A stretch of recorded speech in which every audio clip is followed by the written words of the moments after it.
broken promise. You and me. Until the end.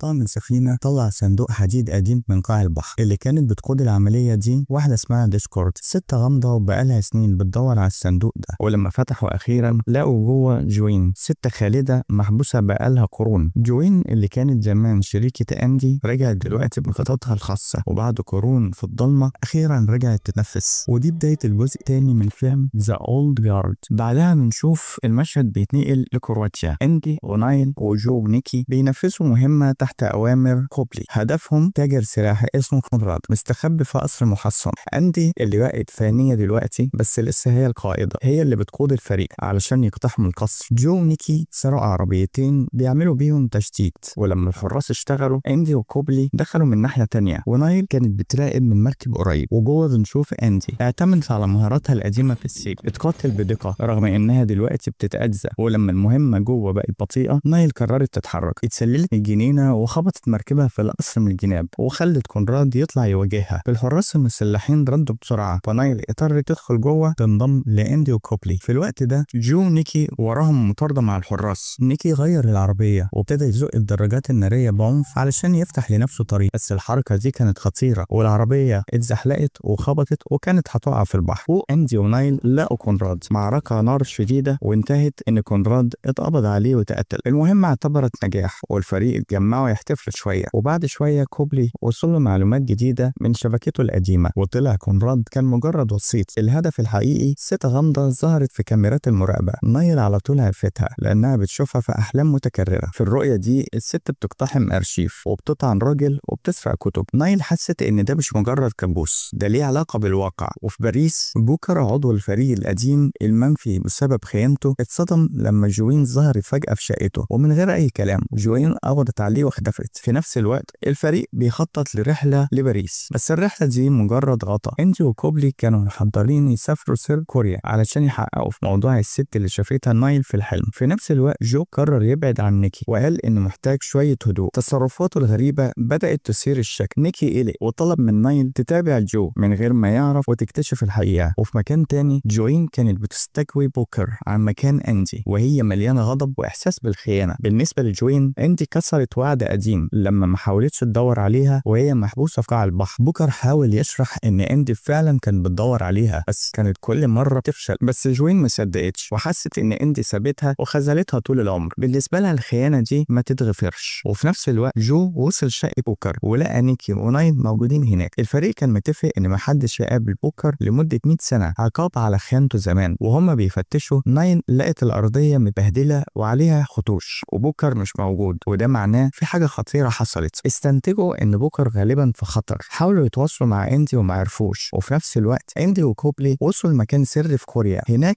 اندي قابلت توا الخالد تاني بعديها وشرحت له مهمتها انها تعرف مين الست اللي في حلم نايل وتفهم ليه الحلم حقيقي كده. توا على طول عرف الست وقال انها صاحبه قديمه واخذ اندي وكوبلي على اوضه سريه مليانه كتب، نفس المكان اللي كان في حلم نايل. وهنا اتضح ان توا هو الراجل اللي طعن في الرؤيه. سجلات عن كل شخص خالد اتعرف على مر العصور، وهنا كشف لهم حقيقه صادمه. اندي او اندروماتشي مش اول خالده، ديسكورد هي الاقدم واول واحده فيهم. تو افتكر انه من الاف السنين وقت ما جوين اتعاقبت واترمت في البحر ديسكورد كانت واقفه جنبها، واثناء كلامهم اندي اعترفت انها ما بقتش خالده. تو اتصدم واتضايق لكن فضل يحترمها وعرض يساعدها عشان العشره اللي كانت بينهم. اندي وكوبلي خدوا توا يتعرف على باقي الفريق. بعدها على طول جو جاله تليفون من بوكر طلب يقابل اندي بنفسه. الموضوع كان مستعجل. اندي حست ان في خطر فرفعت العقوبه عن بوكر مؤقتا وطلبت من جو ونيكي يجيبوه. ولما بوكر اتقابل اخيرا مع اندي كشف لها ان جوين اتحررت وادالها كمان جواب من جوين مكتوب لها. الجواب كان بيدعو اندي تقابلها في مكان كانوا بيشاركوا الذكريات فيه زمان. ومن غير تردد اندي قررت تروح. نايل كانت قلقانه جدا خصوصا ان اندي بقت فانيه وممكن يحصل لها حاجه. اندي ونايل سافروا ايطاليا ووصلوا قريه نائيه هناك. اندي راحت مكان المقابله ونايل نايل فضلت قريبة بتراقب وتحميها من بعيد، وهناك اندي واجهت جوين أخيرا. جوين أظهرت خيبة أمل كبيرة واتهمت اندي إنها سابتها، وأصرت إن اندي ما رجعتش ليها رغم وعدها إنها هتفضل تحاول، وكشفت إن اللي أنقذها مش اندي لكنه ديسكورد.